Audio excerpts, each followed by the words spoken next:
अब हम आपको यह बताएंगे कि क्या जिस तरह लोकसभा चुनाव में अरविंद केजरीवाल ने मुख्यमंत्री योगी आदित्यनाथ और प्रधानमंत्री मोदी के बीच दरार पैदा करने की कोशिश की थी, क्या ठीक उसी से अब वो दिल्ली के विधानसभा चुनाव में आरएसएस और बीजेपी के बीच एक दरार पैदा करना चाहते हैं?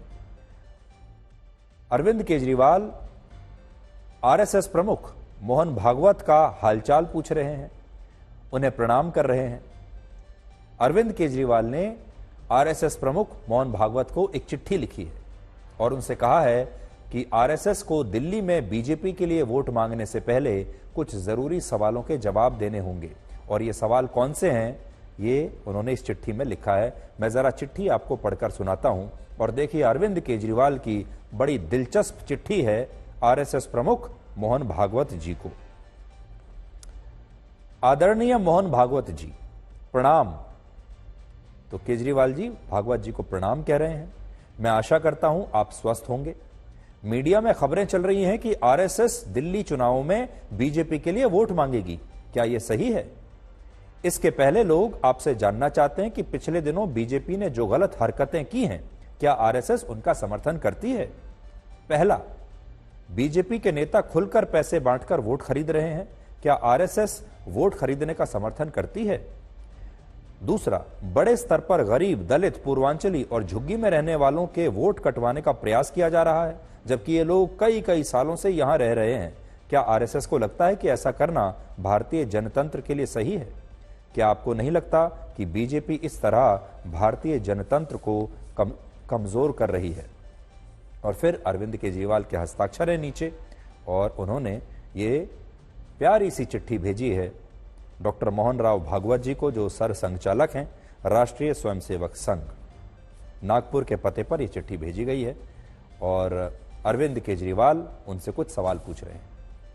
आपको याद होगा 3 महीने पहले भी केजरीवाल ने मोहन भागवत जी को एक चिट्ठी लिखी थी और उनसे 5 सवाल पूछे थे, जिनमें एक सवाल प्रधानमंत्री मोदी के रिटायरमेंट को लेकर था। और अब उन्होंने फिर से एक दूसरे मुद्दे को लेकर मोहन भागवत जी को एक नई चिट्ठी लिखी है और इसके 3 अर्थ हो सकते हैं। पहला, ये चिट्ठी आरएसएस और बीजेपी के रिश्ते पर एक तंज है और शायद ये बताने की कोशिश है कि बीजेपी संघ की मदद से ही हमेशा चुनाव जीतती है और इस बार दिल्ली में भी संघ जो है वो बीजेपी के लिए वोट मांगेगा। दूसरा, ये बीजेपी और आरएसएस के रिश्तों में दरार पैदा करने की एक कोशिश भी हो सकती है, जैसा पहले उन्होंने केंद्रीय नेतृत्व और योगी आदित्यनाथ के बीच एक दरार पैदा करने की कोशिश की थी उत्तर प्रदेश के मामले में। और तीसरी बात, ये चिट्ठी अरविंद केजरीवाल का एक पब्लिसिटी स्टंट भी हो सकती है। केजरीवाल जानते हैं कि वो लोगों का ध्यान अपने मुद्दों की तरफ कैसे खींच सकते हैं और कैसे अपने आप को खबरों में बनाए रख सकते हैं। हालांकि कांग्रेस का कहना है कि अरविंद केजरीवाल को संघ का समर्थन हासिल है और इस बात को बीजेपी भी जानती है। आरएसएस को क्यों लिख रहे हैं आप? ये ऐसा है, ये क्योंकि पहले भी ये कह चुके हैं कि इनके संघ से संबंध थे इनके पिताजी के। जब इंडिया अगेंस्ट करप्शन हुआ था तो उसमें आरएसएस का सीधे सीधे इनके साथ दोस्ती थी। तो केजरीवाल देर सवेर अपनी जो असली है, जो आरएसएस के बेसिक एजेंट हम जिसको कहते हैं, वो बाहर निकल आता है।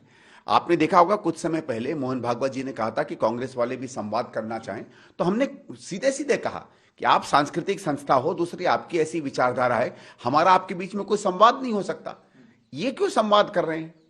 एक तरफ तो कहते हैं कि इनकी जो मानसिकता है, इनकी विचारधारा जहरीली है, देश के एंटी है, फिर आप उनको सवाल लिखते हैं।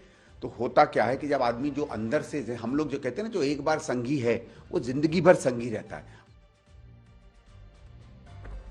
नया साल शुरू हो चुका है और इस साल जो सबसे बड़ा चुनाव जिस पर पूरे देश की नजरें होंगी वो है दिल्ली का विधानसभा चुनाव, जो बस कुछ ही दिनों में शुरू हो जाएगा।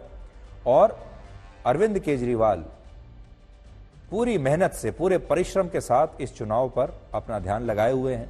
कभी वो 2100 रुपए की सौगात लेकर आते हैं दिल्ली की महिलाओं के लिए, कभी फ्री हेल्थ इंश्योरेंस दे रहे हैं दिल्ली के बुजुर्गों के लिए, कभी पुजारियों के लिए नए अलाउंस का ऐलान कर रहे हैं, कभी आरएसएस को ये चिट्ठी लिख रहे हैं। और वो जानते हैं कि हर रोज कैसे दिल्ली में एक नया मुद्दा लेकर आना है। तो अगर आप देखेंगे तो इस बार दिल्ली के विधानसभा चुनाव में सबसे ज्यादा सक्रिय अरविंद केजरीवाल नजर आ रहे हैं। ऐसा लगता है उनके सारे फैसलों को देखकर कि उनका रोड मैप बिल्कुल तैयार है। वो जानते हैं कि सोमवार को उन्हें क्या करना है, मंगलवार को कौन सी घोषणा करनी है, बुधवार को कौन सा नया विवाद खड़ा करना है, उसके अगले दिन उन्हें कौन सी चिट्ठी लिखनी है, और इसी तरीके से वो काम कर रहे हैं।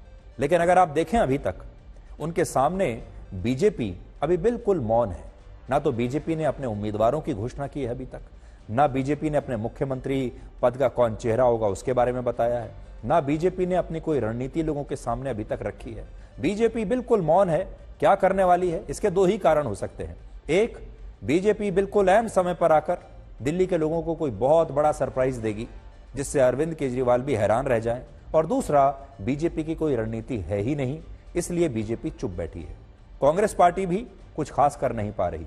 लेकिन बीजेपी को अगर यह चुनाव जीतना है तो उसके लिए कांग्रेस पार्टी का दिल्ली में बेहतर प्रदर्शन करना बहुत आवश्यक है।